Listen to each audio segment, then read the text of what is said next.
Welcome back. Thanks for staying with us. You're watching Newsnight. And remember, you can share your questions via the hashtag Newsnight on Twitter @Wahiga Mwaura or the SMS line 22422. David Ndii, the chair of the President's Council of Economic Advisors, remains here with us. And we continue our engagement. And David Ndii, I don't know if you had a chance to watch our business news this evening. And even as you speak about your initial mission being to stabilize the financial health of the country, these are the lamentations of Kenyans tonight. One, Kenyans under the flour growers and exporters are lamenting the high cost of doing business and taxation. The other story that I did look at is the Alcohol Beverages Association of Kenya is calling on the government to abandon the proposal to increase the price of excise duty stamps. And RBA also informed us that close to 14 million Kenyan workers do not have any form of savings. All these stakeholders are concerned about tax proposals, tax decisions made under the Kenya Kwanza government. Speak to us about the logic of this. What happens is that, and these are legacy issues, when you have the kind of financial situation distress that we've had over the last couple of years, and you saw with the previous administration, tax becomes very capricious because the government is trying to raise revenue in which way it can. So it goes for the easiest things to catch. Yeah. Is there no other way? Well, that's what happens. Now, to unwind that, you need to really, our revenue yield, the amount of revenue coming out of the economy has fallen over the last decade from about 20%, 18-20% of GDP to 14% of GDP. In shilling terms, that's what you call a revenue yield gap. If you're talking about a revenue gap of about 400 to 500 billion shillings a year.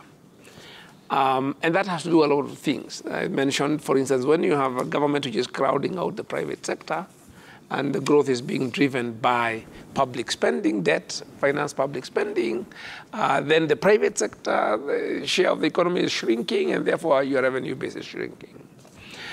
You can't undo these things overnight. Yeah, but you said we've been very clear. If you go, that's why the list of priorities that I gave, priority number 1, I think number 3 was the revenue base. We need to do that. We need to get that. To widen the revenue base. Yes. But you continue to tax those who... No, what happens is that inevitably, if your revenue base is narrow, the burden on those who are in the tax base is very high. So the only way to lower the burden on those who are in the tax base, tax net, is to expand the base. In other words, you're saying in Kenya today, half the people, half the workforce are below the tax net. People say that they're not outside. They are below because their incomes are not taxable. They are too low. Okay? So it means that the people you are taxing, bearing the entire burden is only half. So the only way to lower the burden on this half is to raise the incomes of those who are below the taxable income, to raise their productivity, so that they contribute. And you're not saying that they actually, you're even talking about income tax. Our single largest tax is VAT. It's a consumer tax. It's an indirect tax. But then if you look at the people at the bottom, the only things they consume are necessities which are VAT exempt or zero rated. So they're actually not contributing to tax at all. So if people below the minimum wage, people below sort of 10, 12,000 shillings personal incomes probably are not buying goods. They've got very few goods which are taxable. So unless you actually, that's what I mean, expanding the tax, unless you raise the incomes of people at the bottom, the truth is the tax burden on those at the top will be very high. So, and I hear you on this, but we have a viewer this evening. Can we put up that first tweet? Who sent in this message, and I think it aligns quite a bit with what we saw in our business news. Let's have that first tweet up. This is what it's saying. Let me see if I can. Geoffrey M. says, there are those who say that the government's obsession with increasing taxation is counterproductive. Winston Churchill famously said, for a nation to try to tax itself into prosperity is like a man standing in a bucket and trying to lift himself up by the handle. I don't know where they get this, that we are increasing taxation. We are not increasing taxation. I'm saying very clearly, we said we are expanding the tax base so that you can lower the tax burden on those who are in the net. Oh, now, which kind of tax are we talking about? Because during your campaign period, it sounded like progressive tax was more like it, depending on your earning ability. Again, but now it's consumption tax that seems to be actually, the consumption taxes, if you, in the pecking order of taxes, you want to tax wealth, then consumption, then income, and lastly trade. There is an economic logic to it, okay? So income tax actually comes quite low. If you asked me, if we could broaden the VAT base and we begin to get about 10% of VAT, I would probably get rid of payroll tax, the pay-as-you-earn. I would be very happy to replace pay-as-you-earn with a bigger consumption tax. Or replace, not get rid of? Replace, yes. Okay. Yeah. Or at least take many more people off. Take many more people at the bottom of the pay-as-you-earn, the personal tax, and expand indirect taxes. If I could tax more wealth, I would reduce corporate tax. What is the structure of tax? Because even listening to some of the people who are speaking during our business news, they are concerned about an unstructured changes in the tax regime almost every 6 months, or they're not able to plan. They're not able to tell, yes, can we expand next year? Because we don't know what new tax the government will introduce. It is absolutely true, because what had happened is that, as I said, when you have the kind of, when we started running a budget deficit of 8% of GDP about a decade ago, I wrote about it every week. And I said, this is going to end us in no end of trouble. Now we are in that trouble. Okay? And because then the government is in debt, it needs to service that debt. How does it service it? It has to tax someone. Someone has to pay for it.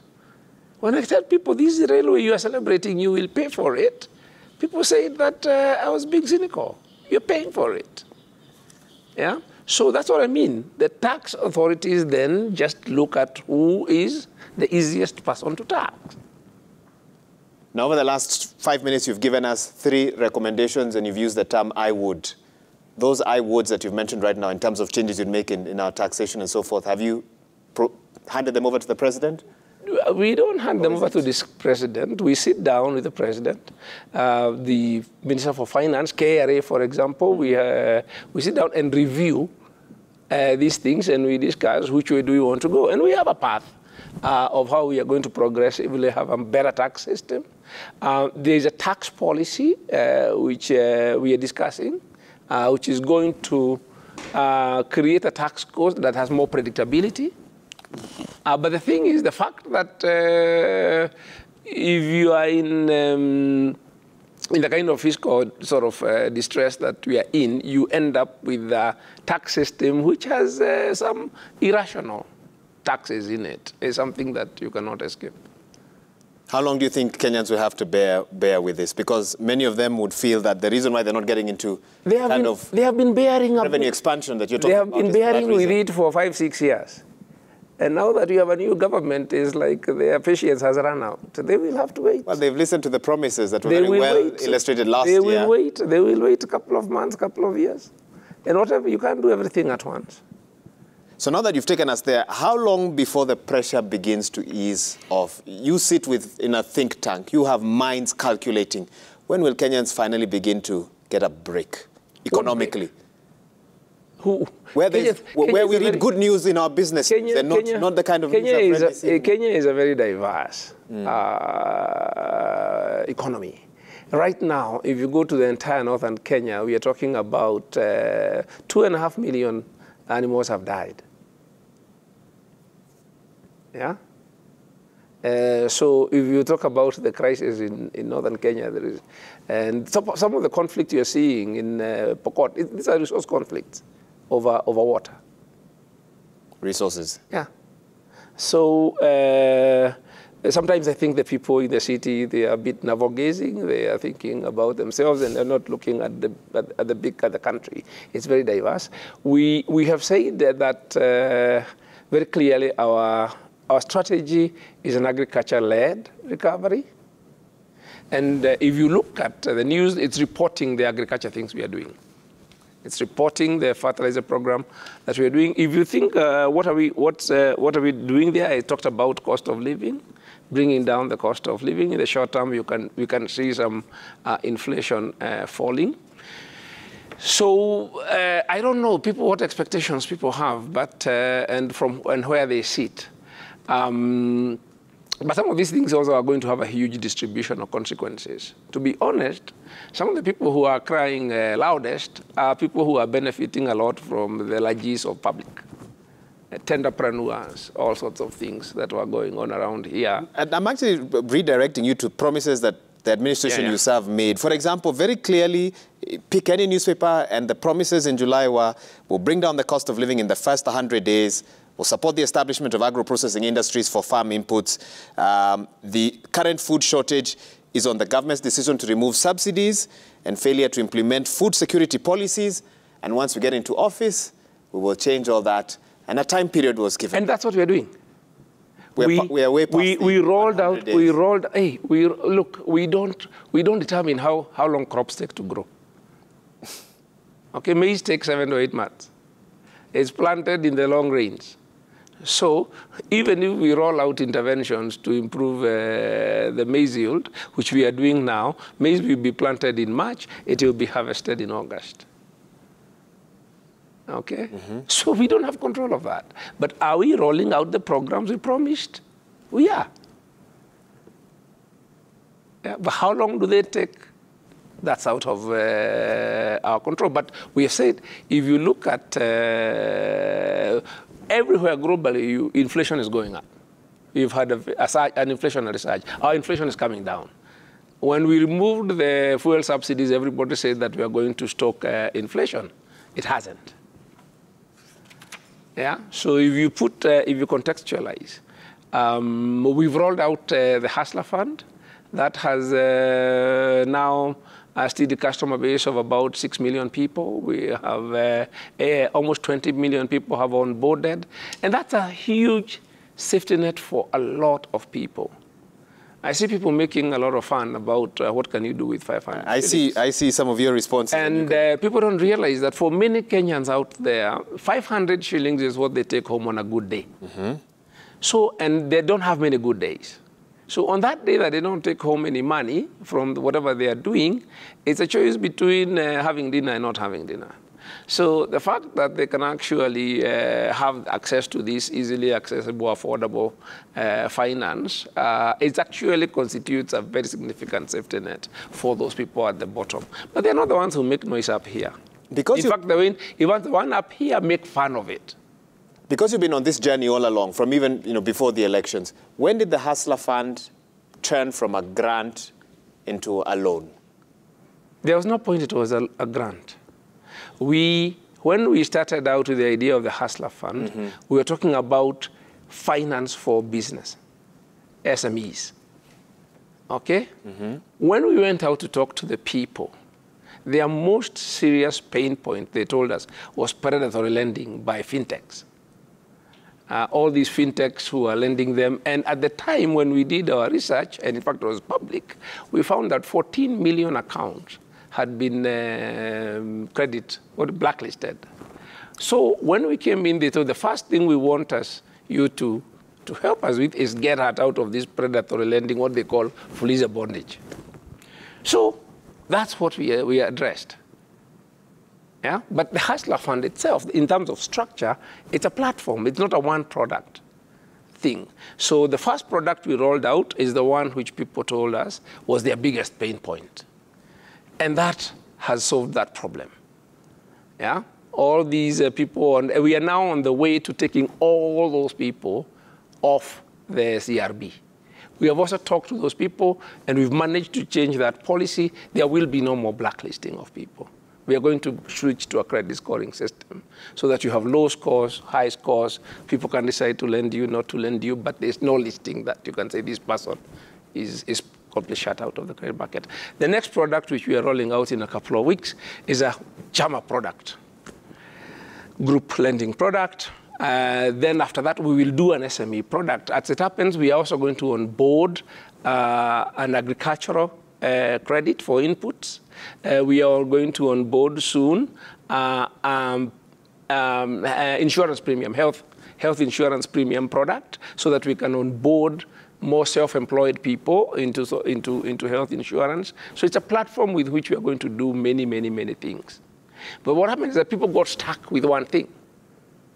That there's no point I recall talking about. There probably will be grant products for safety net type. People, maybe they're disabled, and other people, it's a whole host of things responding to different needs. For a government that is working hard to raise revenue and build its reserves for future debt repayments and so many other things as well, where does this same government get money that they can borrow or that they can lend out at 8%, which is very hard to get out there? The government borrows at 8%. So it's just passing on its borrowing cost to people.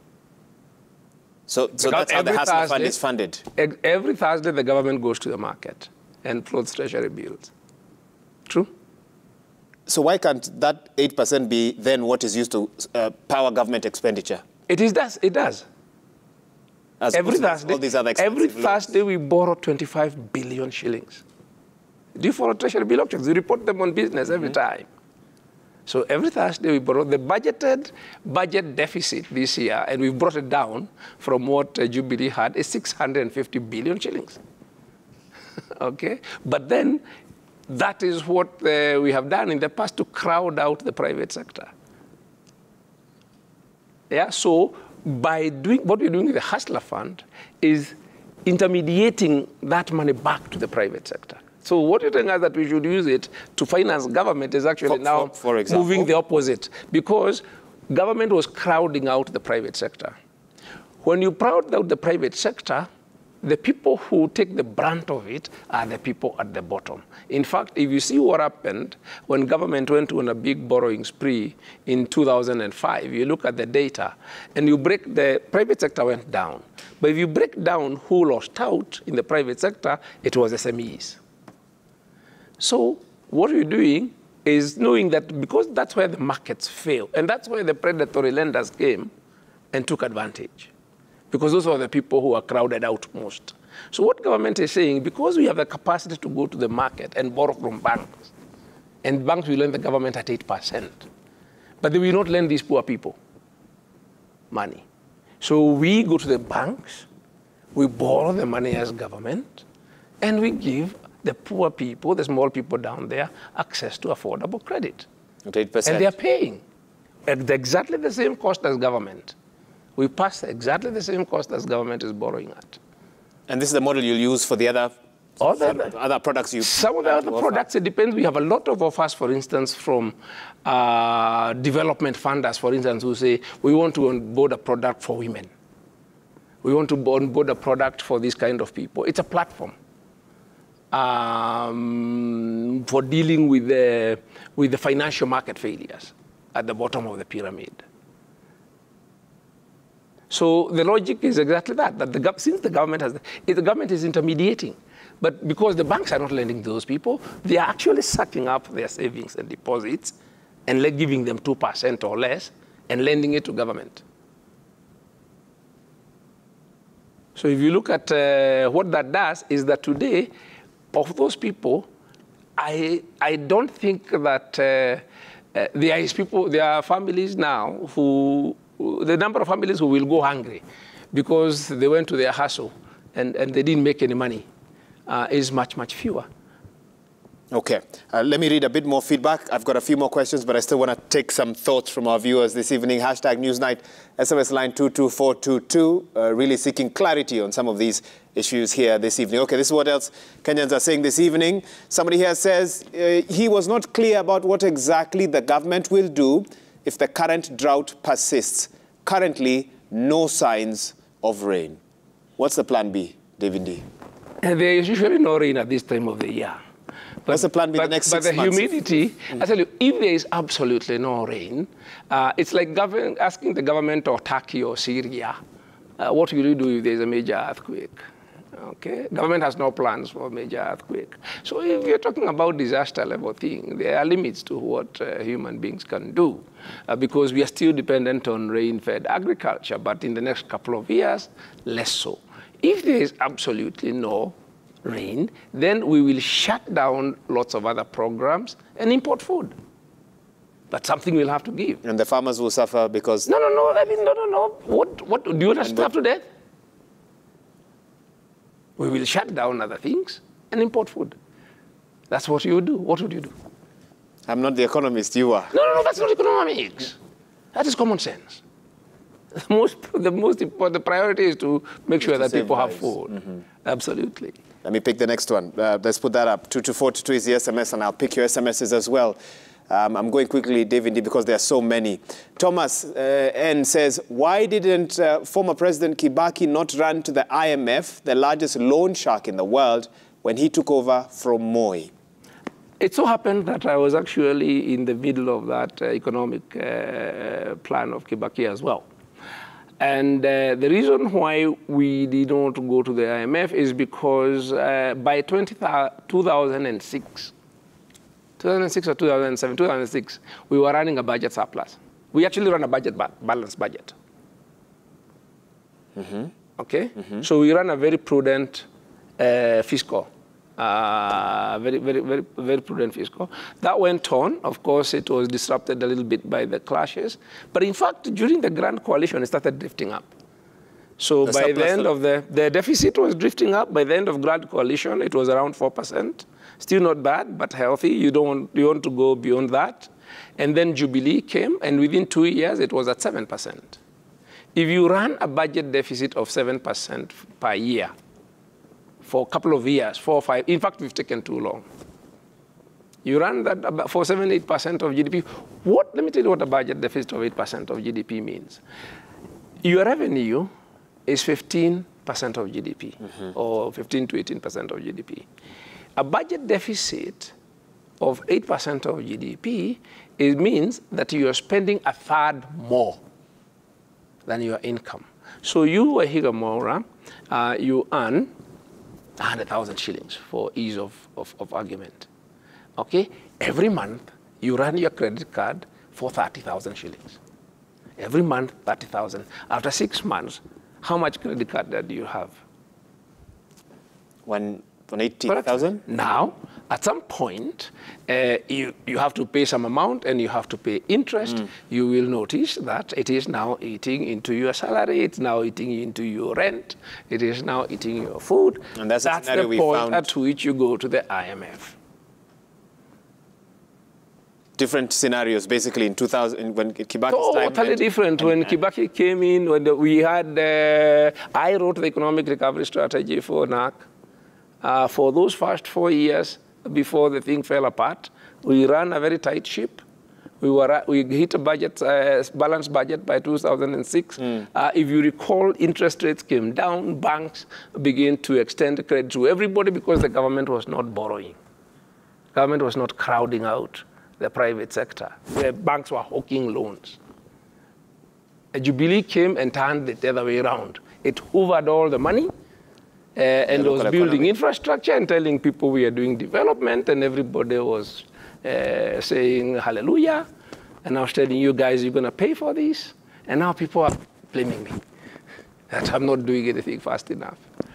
Or the government, or that when are you going to see the results? You put ourselves in this hole. Many of the people that you work with, and one view has asked, were in that same government. Do you sometimes ask them? We've had those conversations, and they have acknowledged that probably they should have listened more. But it was not just us. What happened is that after the 2007 global financial crisis, there was that huge thing you hear about quantitative easing, where the Western countries were printing money, so to speak, to deal with the financial crisis. That made money very cheap globally. Interest rates came down to zero. At the same time, the Chinese came on the scene. And also Chinese was looking to expand and sort of see where they could invest their sort of surplus reserves. So that convergence meant that there was a lot of supply of cheap money, and governments like big projects. So many governments could not resist. They thought this would last forever. It doesn't. But actually, nobody saw COVID coming. Because really what changed the regime fundamentally was COVID. It forced another quantitative easing on a much more massive scale. And then inflation, Ukraine inflation soared up, and then interest rates. Nobody thought that interest rates would go up that high. Nobody saw those kind of interest rates coming. But these are things which you have to guard against, because they will happen. Okay, let's pick another one or two more. Let's see, this is what else viewers are saying this evening. Analyst, you say, it breaks my heart to listen to David Ndii talk about the agricultural sector and not talk about, one, afforestation efforts they are doing, two, drilling boreholes in over 32 counties, three, setting up infrastructure to harvest rainwater, four, have KEFIS and Kenya Seed come up with better. I don't think that ended there. But you've gotten a sense of obviously, I can't talk about everything. Anybody who's paid attention to the president, he has a huge 15 billion tree planting program. 30 by 30. He wants to cover Kenya, 30% of Kenya tree cover by 2030. That's one of the things we work on practically every day. Yeah, that in terms also of resilience. Secondly, we have also talked about, we also have a target. Anybody who's been listening has been hearing about talking about dams. Dams are a big subject. And what we're talking about, we estimated that we have an irrigation. How many by when? Irrigation potential of about 2 million acres which are not irrigated. Our current irrigated acreage is 700,000 acres. Since time immemorial, we want to triple that. But you cannot be able to do that by funding it on budget. So if you go into that manifesto, we anticipated this, and we said we are going to change the model, so that we move from trying to borrow on budget to finance irrigation to adopting the model we use in electricity of independent power producers. In this case, we have independent investors, private sector in water, and then we enter into a water purchase agreement. We buy the water. When that came out, all the NGOs came out and said we are privatizing water. Yeah, but what we're really saying, the only way we can scale up, if you try and do. Right now, given we have no headroom for public debt. We have zero headroom for more public. One of the things that I was curious about was not seeing much talked about Galana Kulalu in the supplementary budget. For example, as one of the big projects that the government has spoken towards. I think Galana Kulalu is going to be one of the first projects that we are going to concession a dam, an irrigation project. I know it's one of the, on the pipeline, it is one of the ones which is nearest to a transaction. Funded by an IPP? No, you just put them out there. You see, what we do now is that we say if you look at the current water strategy, it has a budget of 500 billion shillings to increase availability of water from 60% to 80% of the population. The truth of the matter is, Jubilee promised 57 dams. It has not completed, I think, any, or at most only one. Why? Because those dams are competing with other things on the budget. They're competing with roads, they're competing with other infrastructure projects, and they're competing from the same lenders. They are competing from the World Bank. You're looking at your concessional lenders. So we can never do more than 2 or 3 in a 5-year period. That's the truth. So if you're going to do 20 or 30, the only way you're going to do, we think we can do that is prepare all of them and tell the private sector, if you can invest in this dam, we will buy the water from you. And then we work out, there's a way of working out a tariff which actually gives the private sector a fair return of investment, which is no different from what you would pay in debt. Because if you borrow, you still pay debt. So that cash flow, instead of paying debt, you make it available to pay for the water. That way, the private sector, as many people as are willing or are able to take up the projects, can invest. So you can have 20 projects going on at the same time.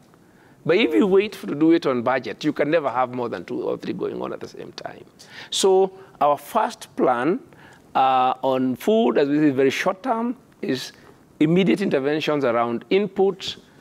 In the second phase is interventions around we're changing the entire model of service delivery of agriculture to farmers. And the third intervention is moving away from dependence on rate-fed agriculture. So the fact that I'm not talking about it tonight doesn't mean that if you read the documents, it's there. If you listen to the public statements, it's there. Yeah.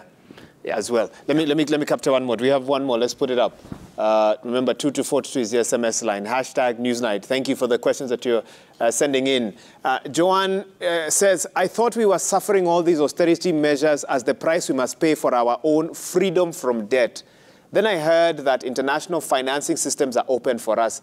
Truth is, there is no free money out there. Are we suffering only to create a market for some loaner who will reap from our tears? Won't that take us back to where we were? Let me explain how this works. It's not that complicated. We have $10 billion of bonds and syndicated loans out there in the market, which people are holding. Okay, whether you want to borrow more or not is not the point. But those loans, those bonds mature. At the point of maturity, either you pay it off if you have the money, or you refinance it in the market. Governments generally don't pay off because the money you are paying off is the money you would have used for vaccines. So it's actually not smart to pay it off when you have needs. What you want to do is refinance.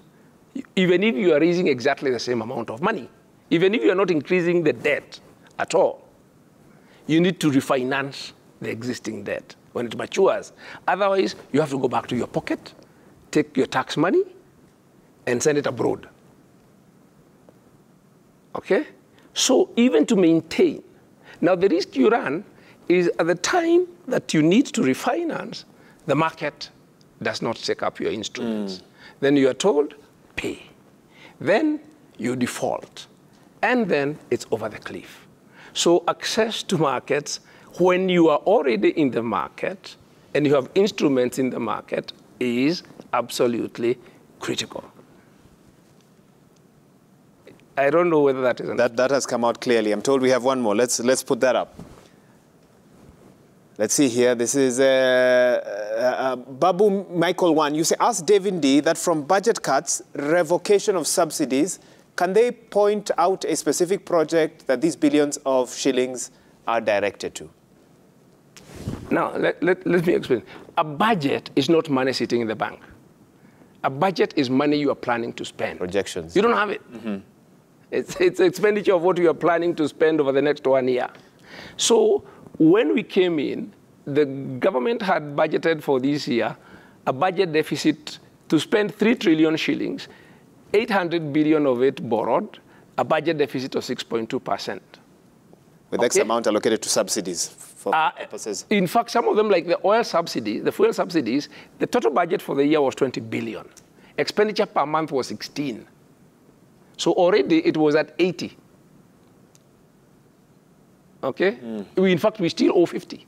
Yes. Because they were not paying. We've seen the allocation in the supplementary budget. They were piling up pending bills to the oil companies. So this was just a pyramid scheme that was going to corrupt at a point. But the point is, so you find this budget that is saying that the budget deficit is going to be 6.2%, financed 800 billion. But then we then find out that, in fact, the budget deficit is not going to be 800 billion, it's going to be over $1 trillion.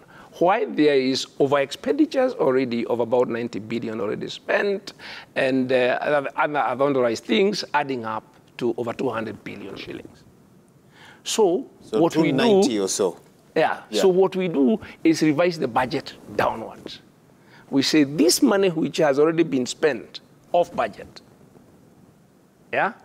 we are not going to accommodate it in the budget. It has to be within. So other things have to be cut so that we stay within the ceiling. And in fact, we said we are going to go further. Other than have a 6.2 budget deficit, we are going actually to bring it down to 5.8% so that we actually send the signals in the market that we are serious about this.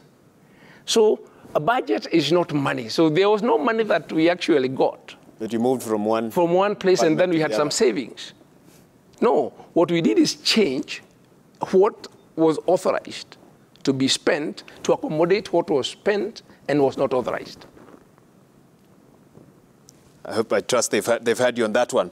Now, one would say that around the world, citizens generally are not averse to tax as long as they are sure that there is no wastage and that there's no corruption that will affect their tax.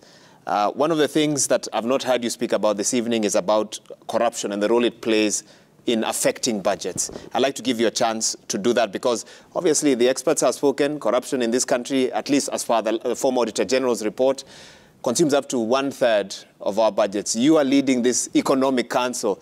How seriously is corruption as a concern for you, David Ndii? Listen, this is our budget. It is 3 trillion shillings. But the actual budget, if you take out debt operations, about 2.4 trillion shillings. Now let's take revenue, about 2 trillion.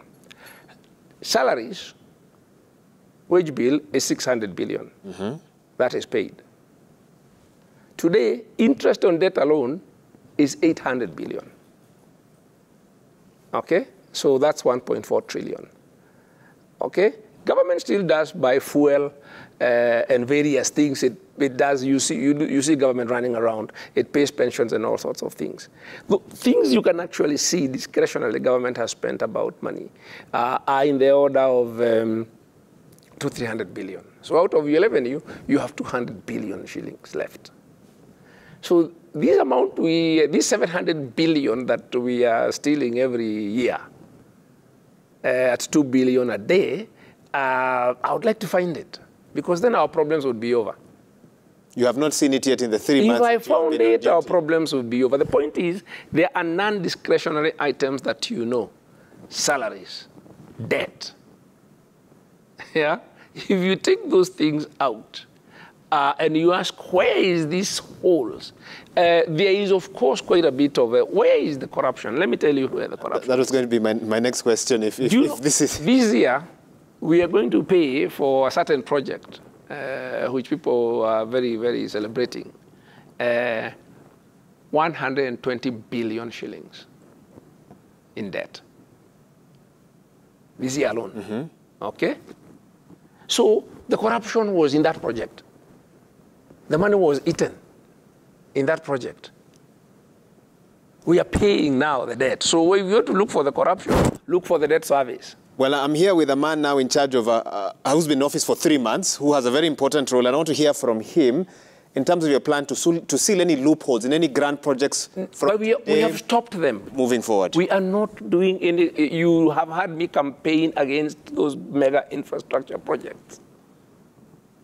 Another way of calling it is a campaign against corruption.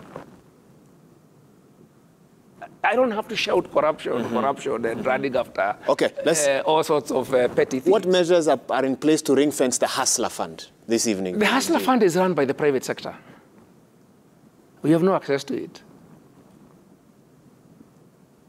No public official has access to the Hustler Fund. It's fully automated. It is run by a private sector. It's run by the engine provided by the telcos.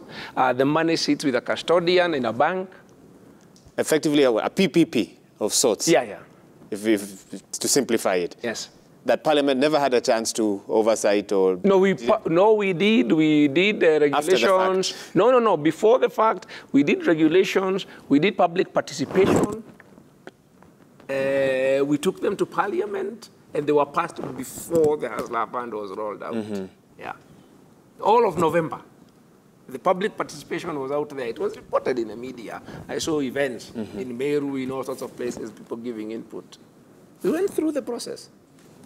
David, allow me to just pause because we need to fix something on your microphone before I take the last tweet out there, and then we're going to have to wrap this up. I can't keep him here. There are so many questions, and I'm seeing all your questions coming in, but I can't take all of them because I will need him to go and rest.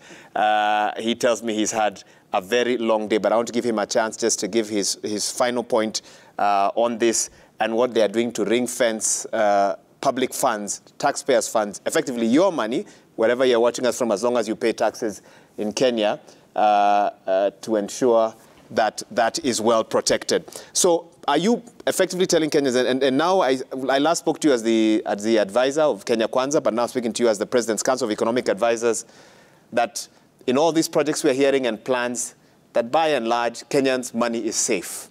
Would you give up? Let me give you an example. We're doing fertilizer, okay? Mm-hmm. We are actually not involved in it. Who is? We have fertilizer suppliers. Okay, they supply fertilizer on consignment. We've negotiated a price. They take it to warehouses, yeah, owned by KNTC and NCPB. The fertilizer moves through the regular supply chain. In the meantime, we have registered 4 million farmers. Those farmers get a voucher. Okay, that voucher is the one they use to go and buy their fertilizer. The subsidy is in the voucher. Once the voucher is cashed, we pay the subsidy to the supplier. Okay, so there is no public procurement. Because that's where the corruption happens, when you put out tenders, the government gets into all manner of things, and then the prices are negotiated and all sorts of things. You hear fertilizer has disappeared in some stores.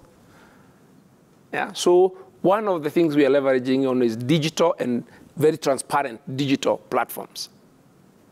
So that when you we have registered all those farmers, we have their mobile phones, we know where their land is, it's georeferenced. We can tell you how much acreage they have. If you talk to people out there, tell they so chiefs registering farmers. We put them in a database. Yeah, so then, and that we are not running that. That is being run by private sector people, the platform. Yeah, the engine. And you pardon my skepticism, the former government, and you have previously not had very kind words for them, also promised us a very digital process of how they would allocate resources and so forth. But somehow, even in the midst of that, they promised, but they didn't deliver. Malfeasance still happened. They didn't deliver. No, they promised digital things which they were procuring. Which you are not now. We are not procuring. We say we are partnering. I say the fertilizer belongs to the supplier who is supplying. It is. Our subsidy is activated when the farmer actually buys it. And that platform, we are actually not the ones in control. Government is just a facilitator. So where we can do that, if you look at the other things we want to do, all of them the kind of reforms we want to do in the health system, you're going to see that. You're going to see that actually the government is actually getting out of it. Just creating a policy, a regulatory framework, adopting best practice in how you restructure NHIF. We don't have to shout that we don't have to run after people saying, that you have to see blood all over the floor. You have to ask, what kind of reforms? We know where the leakages are. So what do you need to do to adopt a systems approach? David D., 5 years is a long time. Should you, between now and 2027, suspect that one of the projects you're overseeing doesn't make sense from a financial perspective, even suspect that there could be some corruption happening, does your body have links with EACC? Would you be able to reach out to agencies like that to look into projects? We don't need to. The person who is our best friend, and we've developed a very good relationship, is the Auditor General. There is an architecture for government accountability. We have spoken a lot about letting institutions work. If you allow this architecture, the way it's supposed to work, to function, if you empower the Auditor General,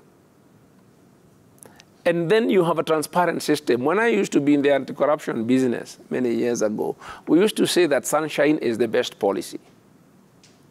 Yeah? If you put everything out so that it is out in the sunshine, the media, people like yourself, Parliament, civil society, should put sufficient pressure so that those institutions do their work. What you don't want to do is to have the executive watching itself.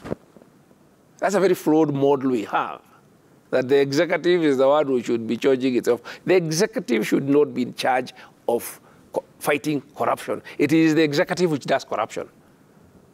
So when you see the prosecution of prominent personalities falling by the wayside, collapsing, that doesn't worry you? We have lots of legacy issues. You recall I prosecuted a huge conversation that let's have an amnesty conversation. I was shouted down by everyone. All I can tell you, be bygones, I'll tell you, I told you so.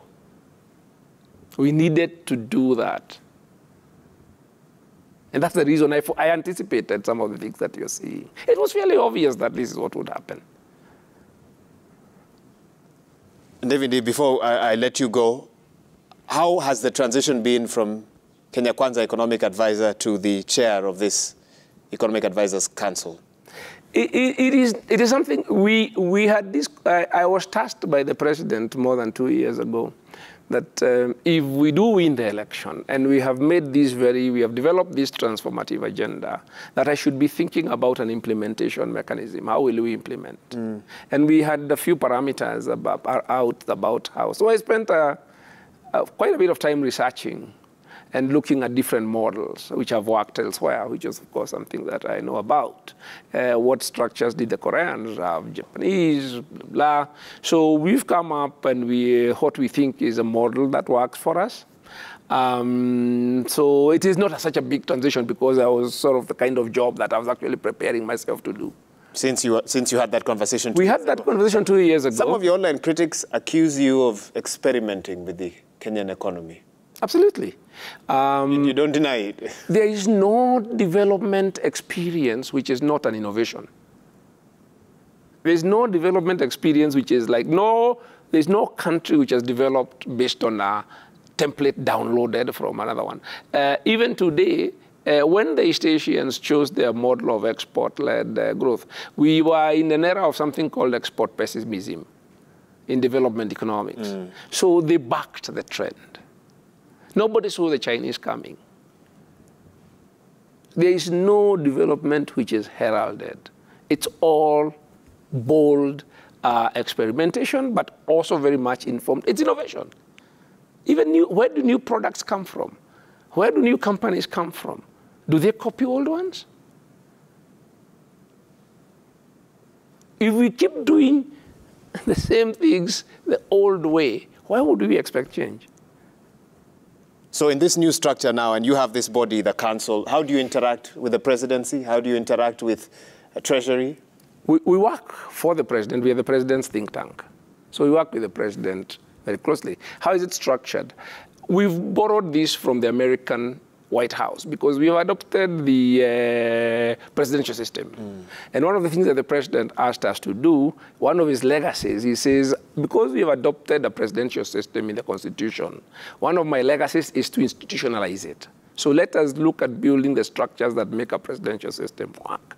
So if you go to the White House website, you will see a Council of Economic Advisors. But we've modified. You will see an Office of Management of Budget, which sits in the White House. You will see various sort of structures. So what we have at the moment, you can think about it as 3 concentric circles. The Council, which I chair, the Budget Office, and the Economic Transformation Secretariat. The Council looks at the economy and the external environment and the big strategic issues. And then we advise the president accordingly. So we are looking at the horizon, looking at the climate space, climate finance, carbon credits, green growth, those big things, as well as various strategic investments. The Budget Office looks at the public finance. That's led by Dr. Kamau Thuge, who is a former PS Treasury and a former IMF official, so he knows that space quite well. So he ensures, and his team, that the president's priorities are reflected in the budget. It's not easy to assume that the president will make it to the budget, because the budget has its own sort of system. And also these questions about how we expand. So Kamau's interlocutors is the Treasury and KRA, and that kind of resource mobilization space.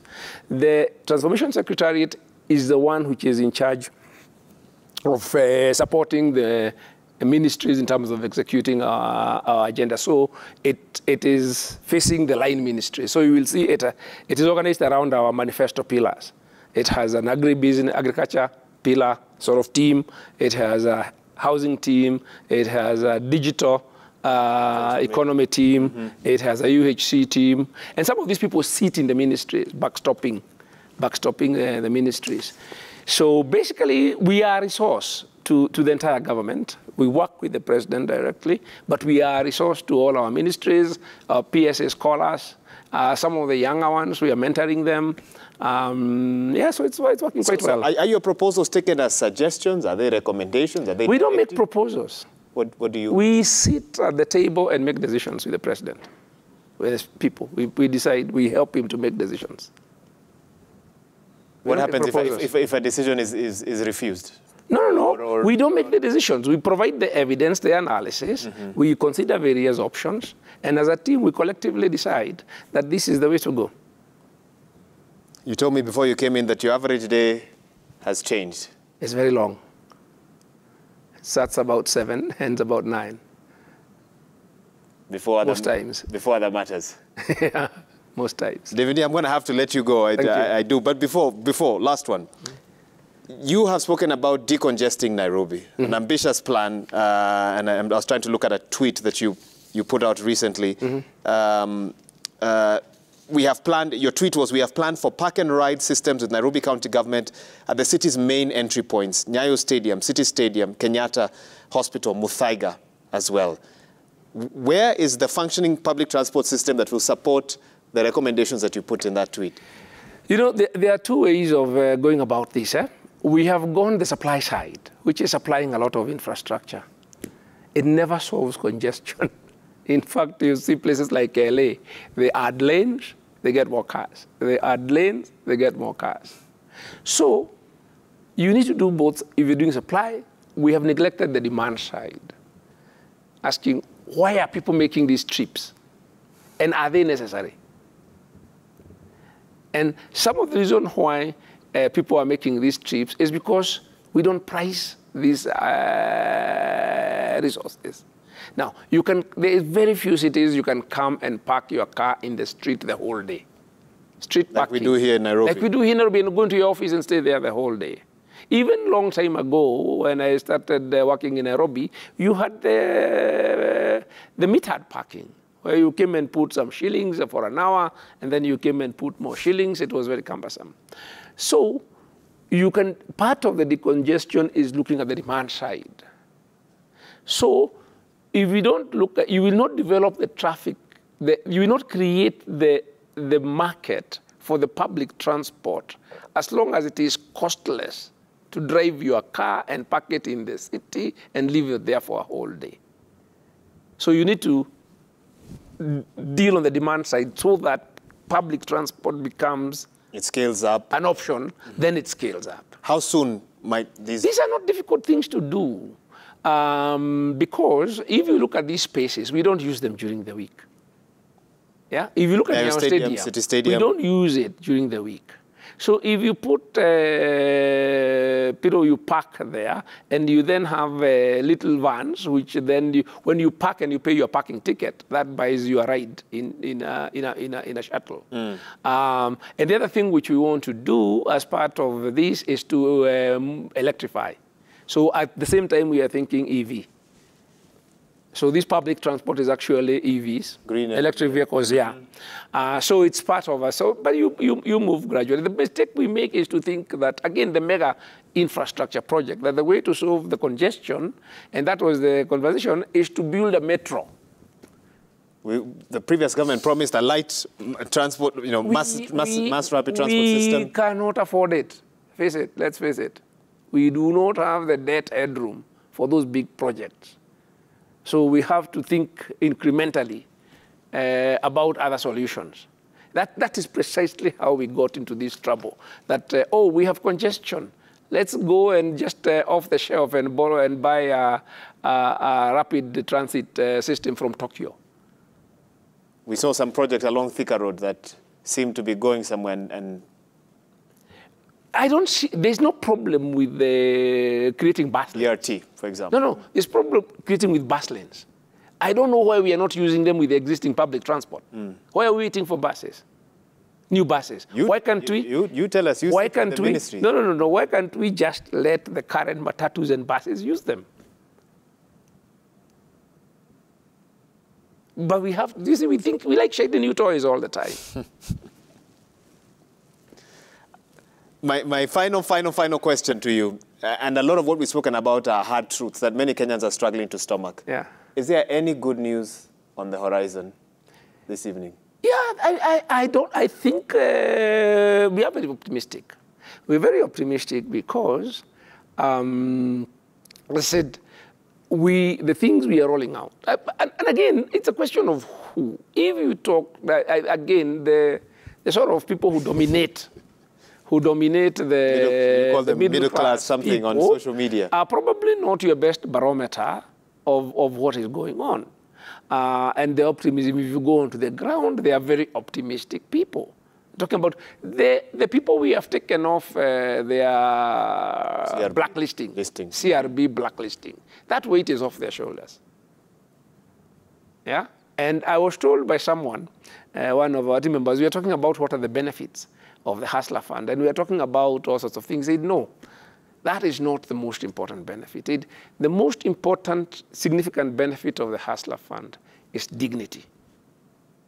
And he said, because somebody with a 500 shilling need does not have to go and broadcast it to people who then laugh at you at, look, this person is so poor they can't afford 500 shillings. They can get their 500 shillings in the privacy of their phone and then stop by the shop, buy their children unga. They don't have to borrow from someone who then says this person is, you know. So I hadn't thought about it that way. But that to me struck me as, in fact, the most important. I talk about dignity a lot, and we don't think about dignity as an important development outcome in its own right. We are very preoccupied with the material rat race, especially the middle class. David D, I'll take that as your last word. Thank you. Thank you very much. He's almost ready to leave, so let's wrap up this show. The chair of the President's Council of Economic Advisors has been live on Newsnight. He's answered as many questions as he can, and we'll make sure we look for him in the next few months, even as he continues to roll out the Kenya Kwanza agenda as per the manifesto. Thank you so much for having tuned in and stayed up with us since we began the broadcast at 9 p.m. On behalf of the whole team that's made this broadcast possible, thank you for tuning in. David D, asante sana for your time as well this evening. Our sign language interpreter has been Wilson Mushora. Remember, we do this every Tuesday. We get you leaders, duty bearers, opinion shapers, and put them to account on some of the promises they've made in the dockets that they sit in. And we'll do this again next week. But for now, good night. We'll see you soon.